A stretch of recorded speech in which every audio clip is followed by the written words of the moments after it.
Hello students, class 9th का chapter 6 lines and angle आज हमें पढ़ना है। तो पहले हम इंट्रोडक्शन पार्ट देखते हैं। ये फर्स्ट में आपका है लाइन्स। चैप्टर का नाम है लाइन्स एंड एंगल। तो पहले हम लाइन्स के बारे में जानते हैं कि लाइन्स होता क्या है। देखिए लाइन्स क्या है। लाइन्स जो होता है एक ब्रेथलेस लेंस होता है, यानी कि इसमें क्या होता है, ब्रेथ नहीं होता है, सिर्फ इसमें क्या होता है, लंबाई होता है, चौड़ाई नहीं होता है। ये आपका लाइन हो गया। और ऐसे ही एक से ज्यादा हो जाएगा तो ये क्या हो जाएगा, आपका लाइन्स हो जाएगा। ठीक है, हमेशा याद रखेंगे लाइन्स क्या होता है, सिर्फ इसमें लेंथ होता है, ब्रेथ नहीं होता है। आगे आपका सेकंड पे है इंटरसेक्टिंग लाइन। इंटरसेक्टिंग लाइन क्या होता है, जब दो लाइन एक दूसरे को कट करता है, एक दूसरे को कट करता है, इसे ही बोलते हैं हम इंटरसेक्टिंग लाइन। आपका थर्ड है पैरेलल लाइन। आपको पता है पैरेलल लाइन क्या होता है। ये पैरेलल लाइन क्या होता है, टू लाइंस दोनों के बीच हमेशा परपेंडिकुलर लाइन ड्रॉ करेंगे तो हमेशा इसका डिस्टेंस क्या रहेगा, इक्वल रहेगा, यानी कि पैरेलल लाइन हो गया। यानी कि यहाँ का डिस्टेंस अगर 1 मीटर है तो वहां का डिस्टेंस भी क्या होगा, 1 मीटर ही होगा। ये आपका होता है पैरेलल लाइन, यानी कि दोनों कभी भी एक दूसरे को कट नहीं करेगा। जब भी जाएगा सीधे ऐसे भी हम अगर बढ़ाएंगे तो पैरेलल ही जाएगा, यानी कि यहाँ का भी डिस्टेंस क्या होगा, 1 मीटर ही होगा। ठीक है, चलिए हम आगे पढ़ते हैं बेसिक टर्म एंड डिफिनेशंस। कुछ हम डिफिनेशन के बारे में जानते हैं। फर्स्ट है लाइन सेगमेंट। लाइन सेगमेंट क्या होता है, ठीक है, a part of a line. Line segment के part of a line with 2 ends point is called line segment. Line segment क्या है, लाइन सेगमेंट एक पार्ट, लाइन का ही पार्ट है जो जिसमें क्या होता है, 2 एंड्स पॉइंट होता है। देखिए 2 एंड्स पॉइंट हो गया और ऐसे ड्रॉ करेंगे, ये आपका हो गया लाइन सेगमेंट। लाइन सेगमेंट में क्या होता है, 2 एंड पॉइंट होता है, हमेशा याद रखेंगे। इसलिए आगे आपका है रे है। रे के बारे में पढ़ना है। देखिए रे क्या है, यह भी ए पार्ट ऑफ ए लाइन। यह भी क्या है, एक लाइन का ही पार्ट है जो किसके साथ रहता है, 1 एंड पॉइंट। इसमें क्या होगा, आपका 1 एंड पॉइंट होता है। जैसे में एक जो पॉइंट है ये एंड पॉइंट हो गया और यहां से ऐसे जाएगा, ये हो गया आपका रेस। देखिए अभी तो हम इसको डिनोट कैसे करते हैं बताते हैं। जो आपका रे है, रे को हम ऐसे डिनोट करते हैं। अगर लिखना होगा रे ए बी, ऐसे लिखते हैं। और फिर लाइन सेगमेंट में बताते हैं, लाइन सेगमेंट लिखना होगा ए बी, तो ऐसे डिनोट करते हैं इसको। ठीक है, लेकिन अब हम इसको डिनोट नहीं करते हैं। अगर आपको रे लिखना होगा तो सिर्फ रे ए बी लिख देंगे, और line segment line segment A B, इसको ऐसे नहीं लिखते हैं। चलिए थर्ड है आपका जो है अगला पार्ट है, आपको पढ़ना है कोलिनियर पॉइंट्स और फिर नॉन कोलिनियर पॉइंट्स। पहले हम देखेंगे कि कोलिनियर पॉइंट्स होता क्या है। इफ 3 और more points lies on the same lines. क्या बोल रहा है कि जब 3 या उससे अधिक जो पॉइंट क्या हो, सेम लाइन पर हो। जैसे यहाँ पे देखिए 3 हम लाइन लेते हैं, 1 2 3, इससे अधिक भी ले सकते हैं। तीनों क्या होना चाहिए, एक ही लाइन पर होना चाहिए। जब तीनों एक ही लाइन पे होगा तो आपका क्या होगा, कोलिनियर होगा। ठीक है, और आगे आपका जो नॉन कोलिनियर है, अदरवाइज लिखा है आगे, otherwise they are called non collinear. अगर आपका ये ऐसे नहीं रहेगा, तीनों जो पॉइंट है आपका एक ही लाइन पर नहीं रहेगा, जैसे ऐसे कर दिए हम।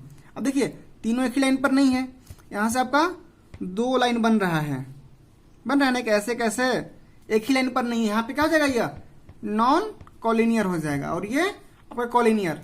कोलिनियर में हमेशा याद रखेंगे कि कितना भी आपका पॉइंट हो, सब क्या हो, एक ही लाइन पर हो, इसे हम बोलते हैं कोलिनियर, अदरवाइज नॉन कोलिनियर। चलिए हम नेक्स्ट टॉपिक पढ़ते हैं। नेक्स्ट टॉपिक है आपका एंगल। जैसे आपका चैप्टर का नाम ही था लाइन्स एंड एंगल्स। एंगल के बारे में पढ़ना है। An angle can be defined as the figure form by 2 rays. देखिए एंगल को हम कैसे डिफाइन करते हैं, इसमें आपका जो बनता है एंगल 2 रेज से बनता है। देखिए 1 रेज यहां पे हो गया और एक 1 रेज इधर हो गया, और यहां पे जो भी बना वो आपका एंगल है। Angle 2 rays meeting at a common end point. देखिए जो क्या हो रहा है, दोनों क्या हो रहा है, ऐसे दोनों कॉमन एक ही पॉइंट पे मीट कर रहा है और वो भी इसका एंड पॉइंट है। और फिर आगे है angles are measured in degree. जब भी इसे मेजर करेंगे इसे डिग्री मेजर करेंगे। जैसे आपको इसको मान लेते हैं 30 डिग्री है तो 30 डिग्री मेजर करेंगे ऐसे। और मेजर किससे करते हैं? Using a protractor. इसे हम मेजर करते हैं प्रोटेक्टर के द्वारा। अब हम तो एंगल के बारे में पढ़ लिए, आगे पढ़ना है टाइप्स ऑफ एंगल। ठीक है, एंगल के टाइप्स कितना होता है उसके बारे में पढ़ेंगे। आगे आपका टाइप्स ऑफ एंगल है। फर्स्ट क्या है? Acute angle. एक्यूट एंगल क्या होता है? लेस देन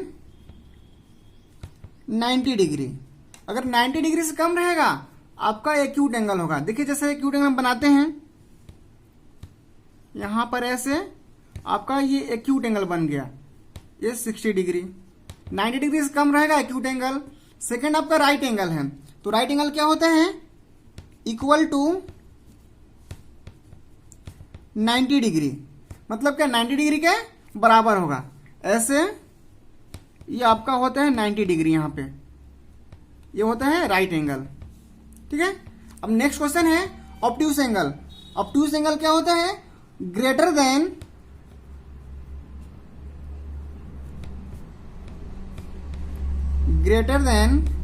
90 डिग्री एंड, देखिए greater than 90 degree and less than 180 degree.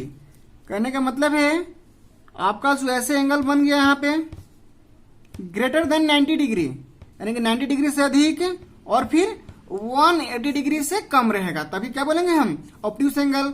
अगर आपका 180 डिग्री रहेगा तो आपका स्ट्रेट एंगल हो जाएगा। यहां पे क्या होगा? Equal to 180 degree. 180 डिग्री रहेगा, देखिए ऐसे। देखिए यहां पे इसका कॉमन पॉइंट है और टू रेज इधर जा रहा है। यहां पे जो एंगल बनता है यहां पर ये बनता है 180 डिग्री का। आगे आपका है रिफ्लेक्स एंगल। देखिए रिफ्लेक्स एंगल क्या होता है? ग्रेटर देन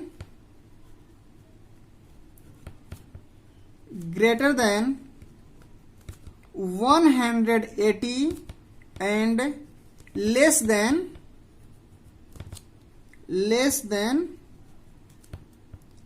360, यानी कि आपका 100 डिग्री से ज्यादा और 360 डिग्री से कम। देखिए जैसे इसको हम ऐसे इसका फिगर बनाते हैं। देखिए जैसे यहां पे हम फिगर बनाए हैं, ये जो एंगल बनाए हैं हम यहां पे, मान लीजिए यहां पे x है, तो आपका जो रिफ्लेक्स एंगल होगा इधर वाला होता है रिफ्लेक्स एंगल। यानी कि रिफ्लेक्स एंगल निकालना होगा तो क्या करेंगे हम? रिफ्लेक्स एंगल निकालने के लिए 360 डिग्री माइनस x डिग्री, अब जितना भी आएगा वो आपका रिफ्लेक्स एंगल हो जाएगा। ठीक है, जब भी रिफ्लेक्स एंगल निकालना होगा 360 में से हम ये जो अंदर का एंगल बन रहा है उसको हम माइनस करेंगे। चलिए इसके बाद हम नेक्स्ट टॉपिक पढ़ते हैं। क्या है आपका जो नेक्स्ट टॉपिक है? Pair of angles. एंगल्स का पेयर बनाना है। इसमें फर्स्ट टॉपिक है कंप्लीमेंट्री एंगल। अब ये कंप्लीमेंट्री एंगल होता क्या है? जैसे कोई भी एंगल का सम हम करेंगे, कोई भी एंगल का हम अगर सम करेंगे, कोई टू एंगल है, इसका अगर हम सम करते हैं तो आपका 90 डिग्री आना चाहिए। यानी कि x और y से हम लेट करते हैं, आपका यहां पे x plus y equal to 90 degree. जब इस फॉर्म में रहेगा मतलब कोई भी एंगल को हम दो एंगल को ऐड करेंगे, ऐड करने के बाद आपका दोनों का सम कितना आना चाहिए? 90 डिग्री आएगा। जब 90 डिग्री आएगा तो क्या हो जाएगा? यह कंप्लीमेंट्री एंगल। जैसे अभी आपका एक एंगल दे दिया रहेगा, एंगल एक दे दिया है 40 डिग्री और बोल दिया कि सप्लीमेंट्री एंगल है, तो सेकेंड एंगल फाइंड करने के लिए तो क्या करेंगे हम? यहां से 90, जैसे यहां पे अगर आपका एक एंगल अगर 40 डिग्री दिया रहेगा और आपसे पूछेगा कि फाइंड करना है, कंप्लीमेंट्री एंगल दिया हुआ है और दूसरा एंगल फाइंड करना है, तो 90 में से हम 40 माइनस करेंगे, कितना आ जाएगा? 50। ठीक है, जब भी कंप्लीमेंट्री एंगल रहेगा और एक एंगल दिया रहेगा तो 90 में से माइनस करेंगे। उसी प्रकार आपका आगे है सप्लीमेंट्री एंगल। ये सप्लीमेंट्री एंगल में क्या होता है? सम ऑफ टू एंगल इज 180, यानी कि दोनों अभी टू एंगल दिया हुआ है, यहां पे 100 और 80, तो यहाँ पे एक्स और वाई जब दिया हुआ रहेगा 100 और 80, तो यहाँ पे सप्लीमेंट्री एंगल में जब दिया रहेगा तो x plus y is equal to 180। एक कंडीशन हमेशा याद रखेंगे, सप्लीमेंट्री एंगल में दो एंगल का सम 180, कम्प्लीमेंट्री में 90 होता है। अगर इसमें भी अगर एक एंगल दिया रहेगा 60 और दूसरा एंगल फाइंड करने के लिए कहेगा तो 180 में से हम इसको माइनस करेंगे, जितना भी आएगा वो आपका हो जाएगा सेकेंड एंगल। आपका थर्ड है एडजेसेंट एंगल। देखिए एडजेसेंट एंगल क्या होता है? एडजेसेंट एंगल होता है कि दो पड़ोसी एंगल, मतलब आप लोग जब रहते हैं घर में, कोई पड़ोसी व्यक्ति रहता है आपके परिवार घर में, देखिए यहां पे जैसे यहां पे है, यहां पे ऐसे हो गया एक्स और वाई। एक्स और वाई क्या है? दोनों एडजेसेंट एंगल है। एडजेसेंट एंगल कैसे है? क्योंकि देखिए इसमें दोनों में ये जो लाइन है आपका कॉमन है, तो जब भी आपका कॉमन रहेगा एक लाइन तो एडजेसेंट एंगल वो होता है। अगर यहाँ पे देखिए एक और हम ऐसे ड्रॉ करते हैं, यहाँ पे जेड हम देते हैं नाम इसका, जेड हो गया, और आपसे पूछ दें कि बताइए इसमें से एडजेसेंट एंगल से कौन कौन इक्वल है, तो आपका क्या होगा? वाई और जेड एडजेसेंट एंगल हो जाएगा, एक्स और वाई एडजेसेंट एंगल हो जाएगा। लेकिन एक्स और जेड एडजेसेंट एंगल कभी नहीं होगा। क्यों नहीं होगा? क्योंकि इसमें से कुछ कॉमन नहीं है।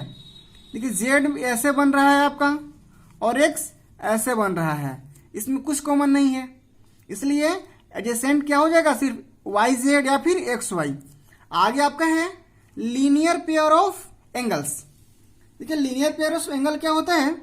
आपका एक स्ट्रेट लाइन रहता है, स्ट्रेट लाइन पे कोई भी लाइन ड्रॉ किया हुआ रहता है, कितना भी लाइन रहेगा, यहां पे 3 है यानी कि एक्स वाई जेड, तो जब भी लीनियर पेयर से ऐसा रहेगा तो x plus y plus z equal to 180 degree. हमेशा ये ध्यान रखेंगे कि एक लाइन जो है हमेशा स्ट्रेट होना चाहिए, स्ट्रेट पर ही 2 लाइन 3 लाइन 4 लाइन जितना भी उस पर होना चाहिए, तो सबका सम क्या हो जाएगा? 180 डिग्री। ये होता है लीनियर पेयर से। अब आगे आपका है वर्टिकली अपोजिट एंगल। ये भी बहुत इजी है। देखिए वर्टिकली अपोजिट एंगल क्या होता है? कोई भी दो लाइन एक दूसरे को इंटरसेक्ट करे, कोई भी दो लाइन एक दूसरे को जब इंटरसेक्ट करता है तो ये इधर का और ये इधर का दोनों एक दूसरे का अपोजिट है, यानी कि मान लीजिए कि अगर ये 60 है, ये भी कितना होगा? आपका 60 डिग्री ही होगा वर्टिकली अपोजिट एंगल से। अगर ये आपका होगा 120, ये भी कितना होगा? 120। जब दो लाइन एक दूसरे को क्या करेगा? इंटरसेक्ट काटेगा, इंटरसेक्ट करेगा, तभी इसका जो अपोजिट एंगल क्या होता है? दोनों इक्वल होता है। चलिए आगे हम देखते हैं। देखिए आगे है parallel line and a transversal. आपको ये बहुत इंपॉर्टेंट टॉपिक है। देखिए क्या है, यहां पे हम लिखे हुए हैं एम पैरेलल टू एन, यानी कि एम और एन क्या है? दोनों पैरेलल लाइन है। पैरेलल लाइन है तो आप में उसमें कुछ कंडीशन होगा, corresponding angle, alternate interior angle, alternate exterior angle और एक को इंटीरियर एंगल। तो चलिए हम एक करके सब सीखते हैं। फर्स्ट में है कॉरस्पॉन्डिंग एंगल। ठीक, कॉरस्पॉन्डिंग एंगल क्या होता है? जब दो लाइन पैरेलल हो, ठीक है, पैरेलल हो और एक लाइन क्या करे? इंटरसेक्ट करे, ठीक है, यानी कि इसको ट्रांसवर्स करे, इसको हम ट्रांसवर्सर भी बोलते हैं। इसको एक ट्रांसवर्स करे तो एक ही साइड का जो ट्रांसवर्सल लाइन है, इस लाइन के एक ही साइड का जो भी एंगल बनता है वो आपका कॉरस्पॉन्डिंग एंगल होता है। देखिए जैसे यहाँ पे एक लाइन है जो यहाँ पे ट्रांसवर्स कर रहा है इस लाइन को, तो यहाँ पे देखिए एक ही और एंगल कौन बन रहा है? एक 1 इसके ऊपर में है और ऊपर में यहाँ पे क्या है? 5 है, यानी कि एंगल 1 इक्वल टू एंगल 5 हो गया। चलिए देखिए सेकेंड में क्या हो जाएगा? लाइन की एक ही ओर है तो यहाँ पे देखिए 2 भी है, 2 और 6 दोनों बराबर होगा, तो एंगल 2 इक्वल टू एंगल 6, वो तो हो गया। अब यहाँ पे नीचे भी है, यहाँ पे इसके नीचे है 4 और यहाँ पर 8 है, यानी कि angle 4 equal to angle 8। Last आपका लास्ट क्या है, angle 3 equal to angle 7। Angle 3 equal to angle 7, ये आपका हो गया क्रॉसपॉन्डिंग एंगल। हमेशा याद रखेंगे एक ही जो ट्रांसवर्सल लाइन रहेगा उसके एक ही साइड का एंगल जो रहेगा ऊपर ऊपर और नीचे नीचे दोनों इक्वल होता है। अब आगे है अल्टरनेट इंटीरियर एंगल।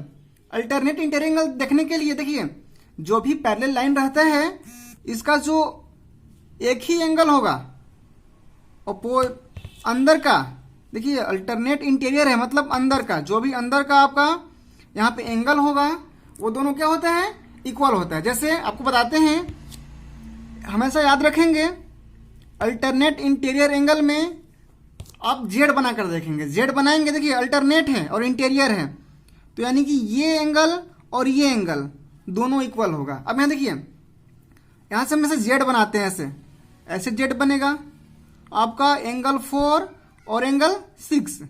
अंदर का है, अल्टरनेट इंटीरियर है, तो इंटीरियर है तो यहाँ पे आपका 4 और फिर 6 इक्वल हो जाएगा। Angle 4 equal to angle 6। इसी तरह इधर जब इधर से हम देखेंगे ऐसे, यहां से भी जेड बन रहा है आपका, यानी कि यहाँ पे 3 और यहाँ पे 5, तो एंगल 3 इक्वल टू एंगल 5 हो जाएगा आपका अल्टरनेट इंटीरियर एंगल। आगे आपका है अल्टरनेट एक्सटीरियर एंगल। देखिए एक्सटीरियर एंगल होता क्या है, जैसे आपका इंटीरियर हो गया, ऐसे ही यहाँ पे एक्सटीरियर क्या होता है, ये तो अंदर का हो गया इंटीरियर और बाहर का हो जाएगा एक्सटीरियर। मतलब कि यहाँ पे देखिए जैसे यहाँ पे जेड बनाए थे तो 4 और 6 आपका इक्वल हुआ था, वो था ना 4 और 6, तो यहाँ पे क्या करेंगे, इसके बाहर का 1 और 6 के बाहर का 7 बराबर हो जाएगा, यानी कि एंगल 1 इक्वल टू एंगल 7। और फिर यहाँ पे 3 बराबर 5 किए थे, तो 3 के बाहर 2 और 5 के बाहर 8, यानी कि एंगल 2 इक्वल टू एंगल 8। आगे आपका लास्ट है को इंटीरियर एंगल। देखिए को इंटीरियर एंगल बनता कैसे है, ऐसे कोई दो लाइन, एक लाइन रहेगा, ऐसे यहाँ पे बनता है को इंटीरियर एंगल। ये होता है आपका को इंटीरियर एंगल, और दोनों का सम कितना होता है 180 डिग्री। अब देखिए को इंटीरियर कैसे बनेगा, यहाँ पे देखिए एक ही और 6 और 3 जैसे सेम वैसे ही बन रहे, जैसे हम बताए थे फिगर ऊपर में भी ऐसे बन रहा है, यानी कि 3 और 6 angle 3 plus angle 6 equal to 180 degree. इधर भी बनेगा को इंटीरियर एंगल, ऐसे 4 plus 5 equal to angle 4 plus angle 5 equal to 180 degree. चलिए इंट्रोडक्शन पार्ट आपका समाप्त हुआ। इंट्रोडक्शन पार्ट को आप अच्छे से देखेंगे, उसके बाद हम चैप्टर स्टार्ट करेंगे।